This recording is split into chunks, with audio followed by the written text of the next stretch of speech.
बेटा अज आप करन लगे हैं अकाउंट्स का टॉपिक। ठीक है, आप इकनॉमिक्स का एक टॉपिक कंप्लीट कर लिया। चैप्टर पहला सीगा तुहाडा ते आई होप सो कि अगर बुक्स दियां दुकानां खुलदियां तां तुसीं अपनियां books as early as possible purchase करो। अकाउंट तो नवीं ही तुसीं लैनी है क्योंकि हर साल एग्जाम्पलां बदलदियां। इकनॉमिक्स का सिलेबस ही चेंज हो गया है। ये दो बुक्स तो मैं तुहानूं कन्फर्म करतियां सीगियां। बिजनेस स्टडी आप देख के लवांगे तुहाडे स्कूलों किहड़ी लगवाने हैं। ठीक है, उस अकॉर्डिंग परचेज तुसीं कर लिओ। तो जो अकाउंट्स का चैप्टर नंबर 2 है, मैं तुहानूं पार्टनरशिप अकाउंटिंग स्टार्ट करवा रही हूँ। ਤੁਹਾਨੂੰ ਇਹ ਗੱਲ ਪਤਾ ਹੈ बेटा कि ਤੁਸੀਂ +2 ਤੇ +1 ਦੇ ਵਿੱਚ ਪੜ੍ਹਿਆ ਸੋਲ ਪ੍ਰੋਪਰਾਈਟਰਸ਼ਿਪ ਬਾਰੇ ਤੁਸੀਂ ਪੜ੍ਹਿਆ, ਜੁਆਇੰਟ ਹਿੰਦੂ ਫੈਮਿਲੀ ਬਾਰੇ ਪੜ੍ਹਿਆ, ਆਪਣਾ ਕਿ ਹਿੰਦੂ ਅਨਡਿਵਾਈਡਡ ਫੈਮਿਲੀ ਬਾਰੇ ਪੜ੍ਹਿਆ, ਜੁਆਇੰਟ ਹਿੰਦੂ ਫਰਮਸ ਬਾਰੇ ਤੁਸੀਂ ਪੜ੍ਹਿਆ ਹੈ ਨਾ। ਤੇ ਤੁਸੀਂ ਇਸ ਤੋਂ ਇਲਾਵਾ ਪੜ੍ਹਿਆ ਹੈਗਾ ਆਪਣਾ ਸੋਲ ਪ੍ਰੋਪਰਾਈਟਰਸ਼ਿਪ पढ़िया। मतलब सारिया फॉर्म ऑफ ऑर्गेनाइजेशन तुसी पढ़ के आए हो।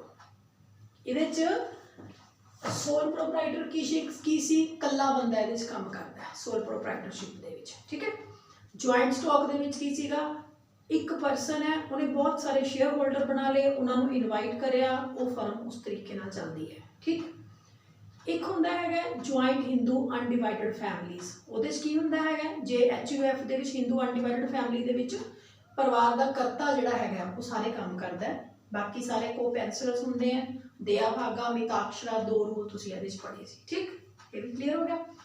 एक तुसीं पढ़िया सी पार्टनरशिप, वो चैप्टर दे विच पार्टनरशिप डीड की हुंदी है, पार्टनरशिप दे की फीचर है, ये तुसीं पढ़िया सी।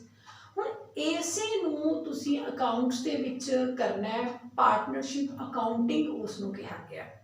थोड़ा बहुता तुहानूं पता है, याद होना चाहिए, पर क्योंकि थोरैटिकल क्वेश्चनस भी तुहानूं आने हैगे हैं तो इस करके थोरैटिकल पार्ट भी आपां कंप्लीट करना है। तो पार्टनरशिप हुंदी की है, अगर आप इन्हूं सिंपल शब्दां च डिफाइन करिए, पार्टनरशिप हुंदी है जदों दो या दो तो वध जने इकट्ठे मिल के प्रॉफिट अर्न करन दे मोटिव दे नाल काम करदे हैं, उसनूं पार्टनरशिप कह दिंदे हैं। ठीक है, partnership is a business organisation in which 2 or more than 2 persons jointly do the business for the motive to earn profit। इसकी डेफिनेशन मैं लिखी हुई है, थानू मैं जो PDF भेजा सी ਉਹਦੇ ਵਿੱਚ मैं टिक करी हुई है ये वाली definition. Partnership is the relation between person. ठीक है, relation between persons competent to make a contract. ਜਿਹੜਾ बेटा मतलब competent to make a contract है इन्होंने लिखा हुआ है ना बेटा, competent to make a contract. ਇਹਦਾ मतलब ਹੁੰਦਾ बेटा कि ਜਿਹੜੇ माइनर होंगे ना 18 साल तो घट वाले होंगे वो कॉन्ट्रैक्ट नहीं कर सकते, कोई पागल है वो कॉन्ट्रैक्ट नहीं कर सकता हैगा, है ना। तो कॉम्पिटेंट टू कॉन्ट्रैक्ट का मतलब है जो आप गल करते हैं कि पार्टनरशिप के पार्टनरशिप का मतलब है कि 2 या 2 तो ज़्यादा जने जो मिल के काम करते हैं, वो शब्द जो नवा इन्हें ऐड कराया है 2 या 2 तो ज़्यादा जने ਜਿਹੜੇ कॉन्ट्रैक्ट करने के योग है। ਇਹਦਾ मतलब है ना तो माइनर होने चाहिए, ना वो पागल होने चाहिए, ना ही उन्होंने कोई जेल हुई होनी चाहिए, ना ही वो कोई पुरानी सज़ा कट रहे होने चाहिए, बेल ते नहीं आए हुए होने चाहिए। तो इदां दे लोग जे किसी को जेल हुई भी है, जमानत ते आया हुआ है, या किसी ने कोई क्राइम कराया हुआ है, या किसी ने कोई मुकदमा चल रहा है, या कोई सस्पेंड होया हुआ है, या कोई माइनर है 18 साल तो घट है। ठीक है, ये लोग या कोई पागल है ये कॉन्ट्रैक्ट करने दे योग नहीं होंगे हैं। इस करके जो आप पार्टनरशिप की डेफिनेशन लैनी है कि 2 या 2 तो ज़्यादा लोग जिहड़े कॉन्ट्रैक्ट करने दे योग है, ठीक है, और who have agreed to carry a lawful business, वो सहमत हो रहे हैं एक लॉफुल बिजनेस करने वास्ते। किस वास्ते? To earn profit. तो 2 या 2 तो ज़्यादा लोगों का एक ग्रुप जिहड़े कि कॉन्ट्रैक्ट करने दे योग है और वह सहमत हो रहे हैं एक लॉफुल बिजनेस करने वास्ते, प्रॉफिट कमाना उन्होंने मेन प्रोजेक्ट होएगा। इदां दी फॉर्म ऑफ ऑर्गेनाइजेशन नूं आपां पार्टनरशिप कहते हैं। पार्टनरशिप की डेफिनेशन की बनी, partnership is the relation between persons competent to make a contract who have agreed to carry a lawful business in common with view to gain profit। पैसा कमाने वास्ते दो तो वध लोग जो मिल के एक सहमति करते हैं काम करने दी, पैसा कमाने वास्ते उसको पार्टनरशिप कहते हैं सिंपल शब्दों। ठीक है, हुण आ गया पार्टनरशिप दे विच किहड़े-किहड़े फीचर्स है। पहला फीचर की है बेटा, एग्रीमेंट हुंदा पार्टनरशिप दे विच। और एग्रीमेंट की जो आप गल करते हैं ना, एग्रीमेंट का मतलब ये है कि औरल भी हो सकता है, लिखती भी हो सकता है, पर ज़्यादातर जो पार्टनरशिप के एग्रीमेंट है लिखती ही होंगे, क्योंकि औरल का कोई प्रूफ नहीं होंदा है। जो कोई पार्टनरशिप डीड होंगी है तो वो लिखती सारा कुछ बैठ के सारा प्रॉपर टर्म्स एंड कंडीशन बना के उसमें लिखा जाता है। और ये जिवें मैं लिखा doesn't matter any natural relationship, ये नैचुरल रिलेशनशिप कोई मैटर नहीं करते हैं। जो तुम वड्डियां वड्डियां फर्म्स देखो ना जी पार्टनरशिप के काम करती हैं, हसबैंड वाइफ ही अगर है तो वो भी रिटर्न के एग्रीमेंट तैयार करते हैं। नैचुरल रिलेशन है कोई मैटर नहीं करता। अगर पूरी फैमिली ही एज अ पार्टनरशिप काम कर रही है तो हसबैंड के कितने शेयर है, वाइफ के कितने शेयर है, बच्चे के कितने शेयर है जोड़ा कि मेजर हो चुका है, प्रॉपरली उसको राइट डाउन कराया जाता है। Natural relation doesn't matter in the partnership, only contractual relation matters. Contractual relation ये मैटर करते हैं। हाँ ये क्लीयर है कि ये जो रिटर्न भी हो सकता, ऑरल भी हो सकता, बट फॉर द सेफ्टी से जो पार्टनर्स होंगे हैं वो रिटर्न एग्रीमेंट को ही मतलब प्रेफर करते हैं। Purity of the person, purity की होंगे सिंगुलर, प्लूरल, प्लूरल की होंगे बहुवचन, ज्यादा लोग कैच होंगे हैं। तो आप डेफिनेशन च पढ़ लिया, दो तो वध जने है ना, सिंगल पर्सन पार्टनरशिप कितने कर सकता है, दो तो ज्यादा जने होंगे हैं। तो ये प्योरिटी जी हैगी होंगी है 50 मैक्सीमम मैंबर एज दे विच हो सकते हैं। और किहदे मैंशन है कंपनीज रूल 2014 के जोड़ा बनया है ਉਹਦੇ अकॉर्डिंगली 50 मैक्सीमम मैंबर पार्टनरशिप दे विच हो सकते हैं। और मिनीमम तो देखो 2 या 2 तो ज़्यादा जने आप जिन्ने मर्जी है ना, मैक्सीमम 50 हो सकते हैं। बाकी जे वो ऑर्गेनाइजेशन पार्टनरशिप की बैंकिंग सैक्टर की हैगी वो नंबर जोड़ा है वो वेरी कर सकता है। पर क्योंकि आप इतने बिजनेस पॉइंट ऑफ व्यू तो गल कर रहे हैं, फैक्ट्री पॉइंट ऑफ व्यू तो गल कर रहे हैं, तो ये प्योरिटी ऑफ परसनस दसी गए हैं। 50 मैक्सीमम परसन ये काम कर सकते हैं अकॉर्डिंग टू कंपनी रूल 2014। तीसरा फीचर है लाफुल बिजनेस। देखो बेटा जो भी आप किसी कंट्री के बिजनेस करते हैं तो वो इलीगल नहीं होना चाहिए।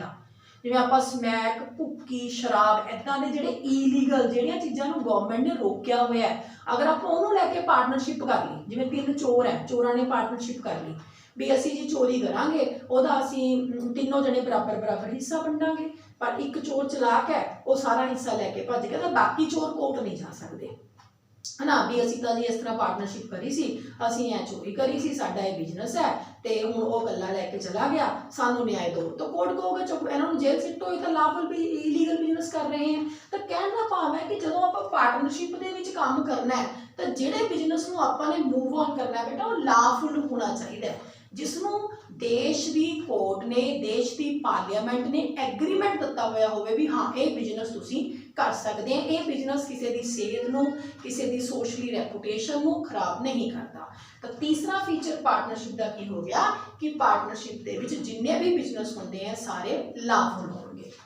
फोर्थ वॉलेंटरली एसोसीएशन, वॉलेंटरली होंगे मर्जी के नाल। जो आप पार्टनरशिप बनाते हैं, जो 3-4 जने पार्टनरशिप बना रहे हैं वो अपनी मर्जी के नाल पार्टनरशिप के विच आए हैं। आप किसी को जबरदस्ती नहीं कर सकते तू साडे नाल पार्टनरशिप कर लै तैनूं इन्ना प्रॉफिट दे देंगे, नो, अपनी मर्जी अपनी सहमति के नाल जिहड़ी हैगी है पार्टनरशिप तैयार होंदी हैगी है। और पार्टनरशिप के विच एक गल इत्थे मैं तुहानूं मैंशन करना चाहूँगी कि पार्टनरशिप की कोई वक्री कानूनी होंद नहीं होंदी हैगी है बेटा। ये जो नंबर ऑफ पार्टनर्स जिवें मान लो 5 जने पार्टनरशिप के बिजनेस कर रहे हैं, 4 पार्टनर लड़के चले गए, एक बेचारा कल्ला रह गया, पार्टनरशिप खत्म हो चुकी, 2 जने रह गए, हुण वो काम नहीं चलाना चाहते, 5 चों 3 चले गए, 2 रह गए, वो कहते भी असीं काम नहीं चलाना चाहते, साडा काम 2 जणियां तो नहीं हो सकता, पार्टनरशिप खत्म हो जाएगी। मतलब पार्टनर्स ने आन जान का पार्टनरशिप ते असर पैंदा है। इस करके कहा जाता है कि पार्टनरशिप की कोई सैपरेट लीगल एग्जिस्टेंस नहीं होंदी हैगी है,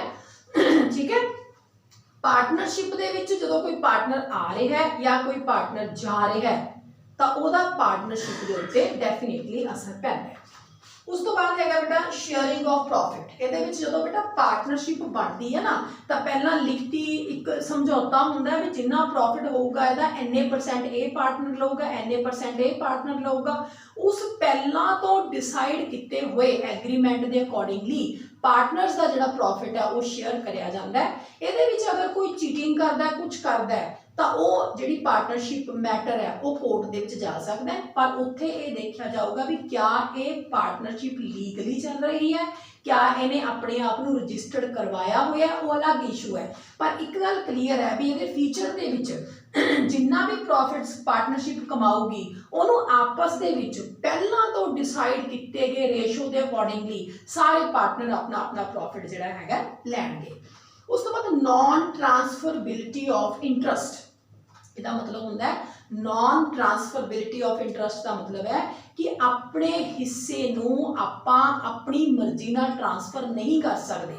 मान लो 5 जणियां दी पार्टनरशिप है, ठीक है, और जो एक परसन ये चाहता कि मैं हुण काम नहीं करना, मैं आपकी जगह मिस्टर ए नूं पार्टनरशिप च लैके आऊँगा, तो बेटा सारियां तो मेरा सहमति लैनी पऊगी। एवें नहीं है कि मैं मतलब वो बंदा अपने 10% हिस्से जिहड़े हैगे वो किसी दूसरे नूं सेल कर दूगा, ऐ नहीं कर सकता। अपने जिहड़े इंटरस्ट है, अपने जिहड़े शेयर है, अपनी जिहड़ी हिस्सेदारी है पार्टनरशिप दे विच वो किसी दूसरे नूं ट्रांसफर जिहड़ी है वो नहीं की जा सकती। अगर तुसीं ट्रांसफर करना है तो सारे पार्टनर की रजामंदी उहदे वास्ते होनी जरूरी है, ठीक। अनलिमिटेड लायबिलिटी 7 पॉइंट की है अनलिमिटेड। अनलिमिटेड होंदा असीमित, लायबिलिटी होंदी है देनदारी। पार्टनरशिप दे विच जिहड़ी देनदारी है अनलिमिटेड होंदी है, मतलब जे किसी कारण करके पार्टनरशिप च घाटा पै जाए तो जिन्ने भी पार्टनर मिलके काम कर रहे हैं एवें नहीं हो कह सकते भी असीं तां जी 5 रुपए पाए से तो 5 का ही नुकसान सहांगे। नो नो, जिन्ना घाटा पिया सारियां दियां पर्सनल प्रॉपर्टियां बेच के पूरा करिया जाऊगा। अनलिमिटेड लायबिलिटी है उन्होंने, जब 5-7 जने 10-15 जने 20 जने 30 जने 50 जने इकट्ठे मिलके काम कर रहे हैं, प्रॉफिट ज़्यादा वो मैक्सिमम हो रहे हैं, मैक्सिमम डिवाइड कर रहे हैं, तो लॉस भी अनलिमिटेड उन्होंने बीयर करना पऊगा। ये कई बार घाटे पूरे करने वास्ते उन्होंने पर्सनल प्रॉपर्टीज भी सेल हो जानी है, ठीक है। उस बाद कलैक्टिव मैनेजमेंट, ये जी मैनेजमेंट है सारे मिलके करते हैं, कलैक्टिवली वो मैनेजमेंट करते हैं। ये मेनली एवं होंगे कि पार्टनरशिप के जो थोड़ा जा मतलब इंटैलीजेंट परसन है, एक्टिव परसन है, वो मैनेजमेंट के सारे डिसीजन ले लेंदा है, बट सहमति सारिਆਂ ਦੀ लैके चलता है। कलैक्टिवली मैनेजमेंट अगर 10 जने पार्टनरशिप च है, ऐसा नहीं है कि एक परसन ही आपकी मर्जी के नाल डिसीजन ले लूगा, उन्होंने सारिਆਂ ਦੀ सहमति के नाल कलैक्टिवली मैनेजमेंट ये करना पऊगा। 9th पॉइंट है एक्ट। ये किहड़ा एक्ट काम करता है, क्योंकि जिहड़े बिजनेस है ला बने हुए हैं वो वास्ते एक्ट बनेंगे, जिवें कंपनी एक्ट हो गया बनाया गया, बिजनेस ला एक्ट हो गया, ठीक है, कंज्यूमर एक्ट हो गया, तो RTI right to information act हो गया, ये सारे बिजनेस को चलाने वास्ते बनाए गए हैं। हुण जे पार्टनरशिप की आपां गल करिए, पार्टनरशिप दे विच बेटा 1932 दे विच एक्ट बनाया गया सीगा, उस एक्ट ते बेस्ड सारा पार्टनरशिप डीड जिहड़ा हैगा काम करता है। उस तो बाद आ गया रजिस्ट्रेशन, थोड़ी बुक की पॉइंट करा रही है जो तुम PDF भेजा। रजिस्ट्रेशन होंदा अपने आप नूं रजिस्ट्रार दे कोल दर्ज करवाना, ठीक है, रजिस्ट्रेशन इहनूं कहने हैं। हुण इहदे विच रजिस्ट्रेशन करवाओ ना करवाओ पार्टनरशिप च कंपलसरी नहीं हुंदा, पर जे थोड़ी फर्म रजिस्टर्ड है तो रजिस्टर्ड फर्म करवाओगी, ਉਹਦੇ ਵਿੱਚ मतलब सप्लायर भी ਉਹਦੇ पर विश्वास करते हैं, कस्टमर भी ਉਹਦੇ पर विश्वास करते हैगे है ना, अनरजिस्टर्ड पर फेथ नहीं करते। इस तो इलावा जो थोड़े नाल भी कोई धोखा कर जाए तुसीं भी कोर्ट जा सकते, क्योंकि तुसीं अपनी फर्म नूं लीगली रजिस्टर्ड करवाया होया। हाँ, पर रजिस्टर्ड करवाओ ना करवाओ ये पार्टनर्स की मर्जी पर डिपेंड करता है। उस तो बाद इन्हें लास्ट पॉइंट दिता होया है कि business can be carried on by all or by any of the partner acting for all, मतलब पार्टनरशिप दे विच सारे भी मिलके काम कर सकते हैं तो एक जना भी काम कर सकता है सारिਆਂ ਦੇ बिहाफ ते। ऐ हुंदा बेटा जिवें मैं तुहानूं दसदी हां, जिवें कोई रिच परिवार हो गया, उन्होंने परिवार दे विच 2 बेटे हैं, 2 ਨੂੰਹਾਂ हैगियां है ना, तो एक बेटी है, एक उहदा हसबैंड हो गया, तो जिहड़ा मेन मालक है वो हो गया, उसकी वाइफ हो गई, सारिਆਂ ਦੇ नाम ते हिस्से उन्हें पाए हुए हैगे हैं, चला इक्के जना रहा है, मेन मालक बजुर्ग जिहड़ा सीनियर वो चला रहा है। तो इस तरह एक परसन सारिਆਂ ਦੇ बिहाफ ते भी काम कर सकता है तो सारे भी कर सकते हैं पार्टनरशिप के विच। मेन मकसद प्रॉफिट कमाना है, ठीक। किहड़े पॉइंट आपां ने करे हैं, फीचर्स दे एग्रीमेंट होंदा है, एग्रीमेंट लिखती और ऑरली हो सकता है, ये प्लूरिटी ऑफ परसनस पाए जाते हैं, काफ़ी सारे मैंबर मैक्सिमम 50 मैंबर जिहड़े हैगे काम कर सकते हैं। ये लाफुल बिजनेस ये होना चाहिए, ਵੋਲੰਟਰਲੀ ਐਸੋਸੀਏਸ਼ਨ, ਇਹਦੇ ਵਿੱਚ ਮਰਜ਼ੀ ਨਾਲ ਹੀ ਸਾਰੇ ਪਾਰਟਨਰਸ ਆਣਗੇ। ਇਹਦੇ ਵਿੱਚ ਪ੍ਰੋਫਿਟ ਜਿਹੜਾ ਹੈਗਾ ਉਹ ਸ਼ੇਅਰ ਕਰਿਆ ਜਾਂਦਾ ਹੈ ਪਹਿਲਾਂ ਤੋਂ ਡਿਸਾਈਡਡ ਆਬਜੈਕਟ ਦੇ ਅਕੋਰਡਿੰਗਲੀ। ਇਹਦੇ ਵਿੱਚ ਇੰਟਰਸਟ ਜਿਹੜੇ ਹੈਗੇ ਆ ਸਾਰੇ ਪਾਰਟਨਰਸ ਦੀ ਮਰਜ਼ੀ ਤੋਂ ਬਿਨਾਂ ਸ਼ਿਫਟ ਨਹੀਂ ਕੀਤੇ ਜਾ ਸਕਦੇ। ਲਾਇਬਿਲਿਟੀ ਇਹਦੇ ਵਿੱਚ ਅਨਲਿਮਿਟਡ ਹੈ। ਕਲੈਕਟਿਵ ਮੈਨੇਜਮੈਂਟ ਹੁੰਦੀ ਹੈ ਇਹਦੇ ਵਿੱਚ। 1932 ਪਾਰਟਨਰਸ਼ਿਪ ਐਕਟ ਦੇ ਅਕੋਰਡਿੰਗਲੀ ਇਹ ਕੰਮ ਕਰਦੇ ਆ। ਰਜਿਸਟ੍ਰੇਸ਼ਨ ਇਹਦੇ ਵਿੱਚ ਕੰਪਲਸਰੀ ਨਹੀਂ ਹੈਗੀ ਹੈ, ਪਰ ਜੇ ਤੁਸੀਂ ਰਜਿਸਟਰਡ ਹੋ ਜਾਂਦੇ ਆ ਤਾਂ ਤੁਹਾਨੂੰ ਇਹਦਾ ਬੈਨੀਫਿਟ ਡੈਫੀਨੇਟਲੀ ਮਿਲਦਾ ਹੈ। ਤੇ ਇਹਦੇ ਵਿੱਚ ਇੱਕ ਇਕੱਲਾ ਪਰਸਨ ਵੀ ਪਾਰਟਨਰਸ਼ਿਪ ਚਲਾ ਸਕਦਾ ਹੈ ਸਾਰਿਆਂ ਦੇ ਬਿਹਾਫ ਤੇ ਸਾਰੇ ਇਕੱਠੇ ਵੀ ਇਹਦੇ ਵਿੱਚ ਬੈਠ ਕੇ ਕੰਮ ਕਰ ਸਕਦੇ ਆ। ਤਾਂ ਇਸ ਤਰ੍ਹਾਂ ਪਾਰਟਨਰਸ਼ਿਪ ਇੱਕ ਮੇਨ ਫਾਰਮ ਆਫ ਆਰਗੇਨਾਈਜੇਸ਼ਨ ਹੈ। ਔਰ ਇਹਦੇ ਵਿੱਚ ਕਿਹੜੇ ਕਿਹੜੇ ਫੀਚਰਸ ਹੈ ਮੈਂ ਤੁਹਾਨੂੰ ਕਲੀਅਰ ਕਰਵਾਤਾ। ਨੈਕਸਟ ਥਿਓਰੈਟੀਕਲ ਪਾਰਟ ਤੁਹਾਨੂੰ ਅਗਲੇ ਲੈਕਚਰ 'ਚ ਮੈਂ ਕਰਵਾਉਂਗੀ। ਇਸ ਨੂੰ ਤੁਸੀਂ ਚੰਗੀ ਤਰ੍ਹਾਂ ਪੜ੍ਹੋ ਤੇ ਇਸ ਨੂੰ ਸਮਝੋ। ਕੋਈ ਡਾਊਟ ਹੈ ਉਹ ਤੁਸੀਂ ਮੈਨੂੰ ਭੇਜੋ। ਓਕੇ ਜੀ, ਥੈਂਕ ਯੂ।